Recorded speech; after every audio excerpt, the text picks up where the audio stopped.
नमस्कार दोस्तों। माता रानी के सच्चे भक्तों, नवरात्र के 9 दिन में आदिशक्ति मां दुर्गा की पूजा होती है।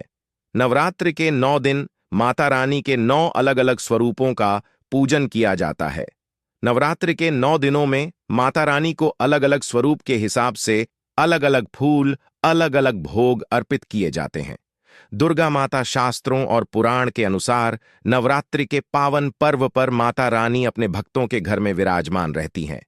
ऐसे में हम सभी कोशिश करते हैं कि माता रानी को प्रसन्न कर उनकी कृपा प्राप्त कर सके।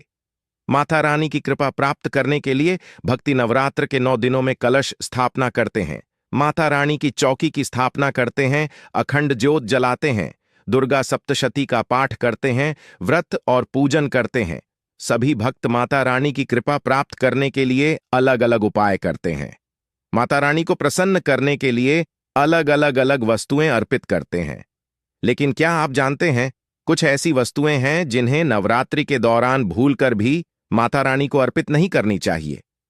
अगर इन वस्तुओं को आप गलती से भी माता रानी को अर्पित करेंगे तो आपको व्रत और पूजन का पूर्ण फल प्राप्त नहीं होगा। इसलिए माता रानी की कृपा प्राप्त करने के लिए आपको यह जानना अति आवश्यक है कि कौन सी ऐसी वस्तुएं हैं जो माता रानी के पूजन में भूलकर भी इस्तेमाल नहीं करनी चाहिए। लेकिन दोस्तों, उससे पहले आपसे रिक्वेस्ट करते हैं कि वीडियो को लाइक जरूर करिएगा, दोस्तों को शेयर कर दीजिएगा, और अगर आपने अभी तक चैनल को सब्सक्राइब नहीं किया है तो चैनल को सब्सक्राइब करके बेल आइकन जरूर दबाइए। सबसे पहली वस्तु है नारियल। हिंदू धर्म में नारियल को समृद्धि, धन, शुभता और सम्मान का सूचक माना जाता है। नारियल को श्रीफल भी कहा जाता है। नारियल को सुख समृद्धि में वृद्धि करने वाला माना जाता है। नारियल का हर मांगलिक कार्य में विशेष महत्व होता है। जैसा कि आप सभी जानते हैं कि माता रानी के कई मंदिरों में नारियल से बलि भी दी जाती है और माता रानी के पूजन में नारियल का इस्तेमाल हम सभी करते हैं। खासकर कलश की स्थापना नारियल रखकर ही की जाती है। माता रानी के पूजन में हम नारियल इस्तेमाल करते समय कुछ गलतियां कर बैठते हैं। दोस्तों, नारियल कई प्रकार के होते हैं। एक हरा नारियल होता है जिससे नारियल पानी पिया जाता है। एक होता है सूखा जटा वाला नारियल जिसके अंदर पानी नहीं होता। एक होता है जिस नारियल के अंदर पानी होता है और उस पर जटाएं भी होती है। और एक नारियल होता है जो बिल्कुल सूख जाता है, जिसमें जटाएं भी नहीं होती, जिसे गोला कहा जाता है। इसलिए यह जानना आवश्यक है कि माता रानी के पूजन में किस तरह का नारियल इस्तेमाल करें और कैसे इस्तेमाल करें। माता रानी के पूजन में सदैव पानी वाला जटा वाला नारियल ही इस्तेमाल करें। नारियल पूर्ण होना चाहिए, यानी कि नारियल चटका हुआ या टूटा हुआ नहीं होना चाहिए, क्योंकि पूर्ण नारियल ही पूर्णता का और पवित्रता का प्रतीक होता है। पूर्ण नारियल ही सुख समृद्धि का प्रतीक होता है। पूर्ण नारियल को ही श्रीफल यानी कि मां लक्ष्मी का फल कहा जाता है। नवरात्रि में माता रानी के कलश की स्थापना करते समय भी सदैव साबुत जटा वाला पानी वाला नारियल ही कलश पर स्थापित करना चाहिए। साथ ही यह ध्यान रखना चाहिए कि माता रानी के कलश की जब आप स्थापना करते हैं तो नारियल को सदैव कलश के ऊपर लिटाकर रखें। माता रानी के घट की स्थापना करते समय कभी भी नारियल को खड़ा करके नहीं रखा जाता। नारियल को सदैव लिटाकर कलश के ऊपर रखना चाहिए। और यह भी आपको इस बात का ध्यान रखना चाहिए कि नारियल का जो मोटा हिस्सा है वह आपकी तरफ होना चाहिए और जो पॉइंटेड हिस्सा है वह दूसरी तरफ होना चाहिए। साथ ही नारियल को स्थापित करने से पहले आप नारियल को लाल कपड़े में लपेटकर उस पर मौली धागा को 3 बार लपेटे और फिर लाल चुनरी ओढ़ाकर ही आप नारियल को घट के ऊपर स्थापित करें।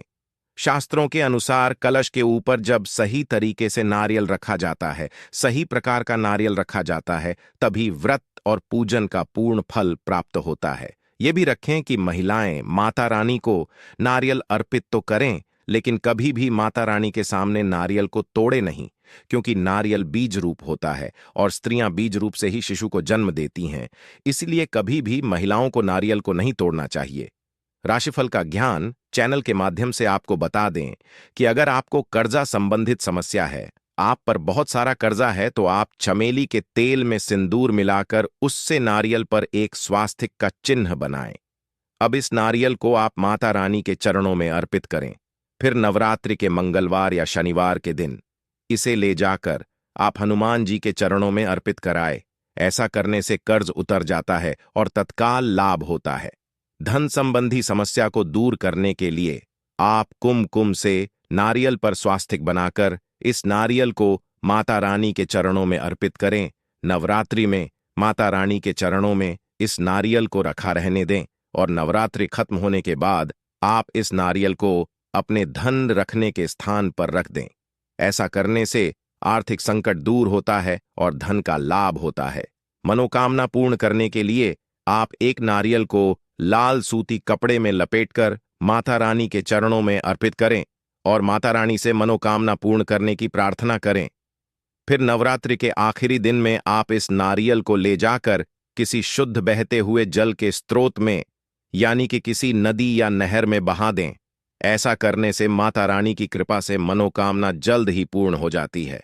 नारियल के बाद दूसरी वस्तु है लौंग। लौंग का हम सभी माता रानी के पूजन में इस्तेमाल करते हैं, लेकिन लौंग का इस्तेमाल करते समय हम एक बहुत बड़ी गलती कर बैठते हैं। हमेशा ध्यान रखना चाहिए कि माता रानी को सदैव फूल वाली लौंग ही अर्पित करें।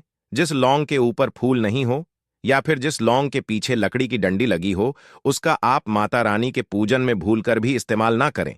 फूल वाले लौंग को ही पूर्ण माना जाता है और माता रानी के पूजन में कोई भी अपूर्ण वस्तु, कोई भी खराब वस्तु इस्तेमाल नहीं करनी चाहिए। इसलिए सदैव माता रानी के पूजन में फूल वाली लौंग का ही इस्तेमाल करें। नवरात्रि के दौरान अगर आप नव दुर्गा मां को अलग अलग दिन के हिसाब से भोग नहीं लगा सकते, तो आप रोजाना एक पान का पत्ता और 2 साबुत फूल वाली लौंग माता रानी को अवश्य अर्पित करें। ऐसा करने से नव दुर्गा मां की कृपा प्राप्त होती है। टूटे हुए लौंग के अलावा माता रानी को कभी भी तुलसी के पत्ते अर्पित नहीं करने चाहिए। मां दुर्गा के पूजा में तुलसी पत्र का इस्तेमाल करना वर्जित माना जाता है। तुलसी पत्र के अलावा आमवला भी माता रानी को अर्पित नहीं करना चाहिए और दुर्वा भी माता रानी को अर्पित नहीं करनी चाहिए। दुर्वा भगवान श्री गणेश को अति प्रिय है। नवरात्रि में आप भगवान श्री गणेश को दूर्वा अर्पित कर सकते हैं। भगवान विष्णु जी को तुलसी के पत्ते अवश्य अर्पित कर सकते हैं, लेकिन माता रानी को भूलकर भी तुलसी के पत्ते या दुर्वा अर्पित ना करें। मंदार या आग के फूल भी आप माता रानी को अर्पित ना करें। माता रानी को सदैव लाल रंग के फूल अर्पित करने चाहिए। लाल रंग के फूल माता रानी को अति प्रिय है। खासकर माता रानी को गुड़हल और कमल के फूल अति प्रिय हैं।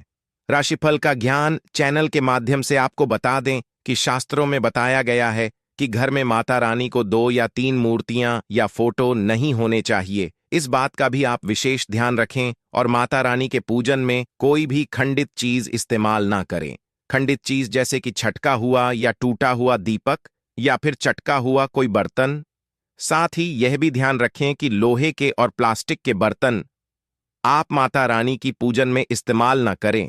कई लोग चाइना के बर्तन पूजन में इस्तेमाल करते हैं, लेकिन ऐसा भूल कर कि नहीं करना चाहिए, क्योंकि उन बर्तनों में हड्डियों का चूरा मिला होता है। तो ऐसे बर्तनों को भी माता रानी के पूजन से सदैव दूर रखें। साथ ही यह भी ध्यान रखें कि माता रानी को कभी भी अपवित्र स्थल पर उत्पन्न किए हुए अनन खिले पुष्प यानी कि कलियां अर्पित ना करें। फूलों की पत्तियां तोड़कर भी आप माता रानी को अर्पित ना करें। माता रानी को जो पुष्प अर्पित कर रहे हैं उन्हें सघे नहीं, यानी कि सूंघ हुए पुष्प, गिरे हुए पुष्प या फिर मुरझाए हुए पुष्प आप माता रानी को अर्पित ना करें। दूसरों के यहां से चुराकर लाए हुए पुष्प या फिर अपवित्र वस्तुओं में लाए हुए पुष्प जैसे कि पेंट की जेब इत्यादि जगह पर रखकर लाए हुए पुष्प भी आप माता रानी को अर्पित ना करें। ऐसे फूलों को चढ़ाने से मां अप्रसार का फल प्राप्त नहीं होता। दोस्तों, नवरात्रि के पावन पर्व पर माता रानी की कृपा प्राप्त करने के लिए आप इन सभी बातों का विशेष रूप से ध्यान रखें। साथ ही साथ नवरात्रि में आप भगवान गणेश को दुर्वा अर्पित कर सकते हैं। भगवान विजय को तुलसी के पत्ते अवश्य अर्पित कर सकते हैं, लेकिन माता रानी को भूलकर भी तुलसी के पत्ते या दूर्वा अर्पित ना करें। माता रानी को सफेद फूल भी अर्पित ना करें। माता रानी को सदैव लाल रंग के फूल अर्पित करने चाहिए। लाल रंग के फूल माता रानी को प्रिय हैं, खासकर माता को गुड़हल और कमल के फूल अति प्रिय हैं। शास्त्रों में बताया जाता है कि घर में माता रानी की 2 या 3 मूर्तियां या फोटो नहीं होने चाहिए। इस बात का भी आप विशेष ध्यान रखें कि माता रानी के पूजन में कोई भी खंडित चीज इस्तेमाल ना करें, जैसे कि चटका हुआ या टूटा हुआ दीपक या फिर चटका हुआ कोई बर्तन साथी। यह भी ध्यान रहे कि लोहे की और प्लास्टिक के बर्तन आप माता रानी के पूजन में इस्तेमाल ना करें, क्योंकि प्लास्टिक के चाइनीज बर्तन हड्डियों के पाउडर से मिलकर बनते हैं। ऐसा ना करें। ऐसे बर्तनों को माता रानी के पूजन से सदैव दूर रखें। माता रानी को जो पुष्प अर्पित कर रहे हैं उन्हें सूंघ नहीं सूंघ हुए फूल या गिरे हुए फूल या फिर मुरझाए हुए फूल माता को अर्पित ना करें। साथ ही साथ दोस्तों, व्रत रखने वालों को दाढ़ी, मूंछ और बाल नहीं कटवाने चाहिए। 9 दिनों तक नाखून नहीं काटने चाहिए। अगर अखंड ज्योति जला रहे हैं तो इन दिनों घर खाली छोड़कर नहीं जाएं। साथ ही साथ खाने में प्याज, लहसुन और मीट मांस ना खाएं। 9 दिन का व्रत रखने वालों को गंदे और बिना धुले कपड़े नहीं पहनने चाहिए। साथ ही साथ व्रत रखने वाले लोगों को बेल्ट, चप्पल, जूते, बैग जैसी चमड़े की चीजों का इस्तेमाल नहीं करना चाहिए। साथ ही साथ फलाहार एक ही जगह पर बैठकर ग्रहण करें। नवरात्रि के 9 दिन माता दुर्गा की भक्ति करने के दिन होते हैं। माता के भक्तों को इस दौरान काले रंग के कपड़ों को पहनने से बचना चाहिए। इसके अलावा कपड़ों की सिलाई करना भी इस दौरान अशुभ माना जाता है।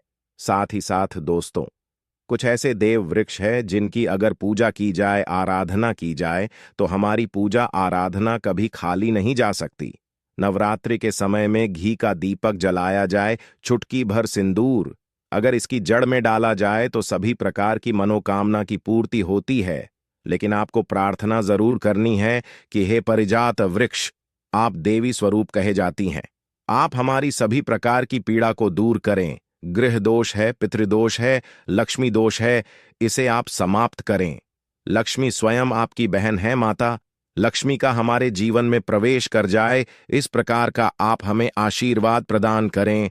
इस प्रकार से आप इनसे जो है मनोकामना बोल सकते हैं, मनोरथ बोल सकते हैं। यह लक्ष्मी की बहन कही गई है क्योंकि समुद्र मंथन से यह उत्पन्न हुआ है। तो अगर आप भी जल्द धनवान बनना चाहते हैं, आपके जीवन में कोई कामना है, कोई कामना अधूरी रह गई है, तो हमने 3 वृक्ष के बारे में बताया है। इन 3 वृक्ष को नवरात्रि के समय में छूना शुरू कर सकते हैं। और अगर कोई व्यक्ति यह तीनों वृक्ष को छू लेते हैं, ध्यान से सुनिए, अगर तीनों वृक्ष को छू लेते हैं तो ऐसे व्यक्ति के कार्य सफल होने से, ऐसे व्यक्ति की मनोकामना पूर्ण होने से दुनिया की कोई भी शक्ति नहीं रोक पाए। मनोकामना पूर्ति करने के लिए, कार्य में प्रगति प्राप्त करने के लिए, अपनी किस्मत को चमकाने के लिए, सोए हुए भाग्य को जागृत करने के लिए नवरात्रि में यह उपाय जरूर करिएगा। दोस्तों, यह उपाय सोने पर सुहागा होगा।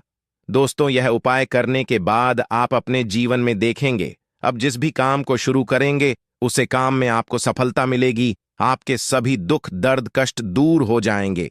अगर आपकी नौकरी में पदोन्नति नहीं हो रही थी तो अब आपकी नौकरी में पदोन्नति जरूर होंगे। आपका व्यापार ठप हो गया था तो इस उपाय को करने के बाद आपका ऊपर व्यापार दोबारा चलने लग जाएगा।